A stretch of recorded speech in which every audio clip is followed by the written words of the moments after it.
সবাই আশা করি ভালো আছেন এবং যে যেখান থেকে ভিডিওটা দেখছেন অবশ্যই লাইক কমেন্ট এবং শেয়ার করবেন আর ফলো দিয়ে পাশে থাকবেন।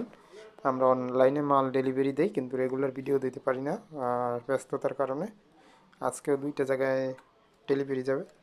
একটা একটা মাল যাবে খাগড়াছড়িতে আর এটা যাবে ঝিনাইদহে। যাই হোক, এরকম খুচরা মাল যাদের দরকার তারা আমাদের থেকে পাইকারি দামে নিয়ে ব্যবসা করতে পারবেন। খুচরা পাইকারি যে যেভাবে নেবেন সেইভাবেই পাইকারি রেট রাখা হবে। আর এই জ্যাকগুলো নিচে এক পাতা, এই জ্যাক নিচে এক পাতা, তাতাল কয়েল নিচে এক পাতা, এরাল বিট একটা হাম, একটা মাইক্রোফোন সেনেজারের ভালো মানের। আর কয়েলগুলো সে ভালো মানের নিচে বিক্রির জন্য আহুজার এবং শিওরের সবগুলোই ভালো মানের। যারা আপনারা এরকম পাইকারি বা খুচরা মাল নিতে চান আমাদের থেকে সবাই নিতে পারেন। সব জায়গায় হোম ডেলিভারি করা হবে। সবাই ভালো থাকুন এবং সুস্থ থাকুন।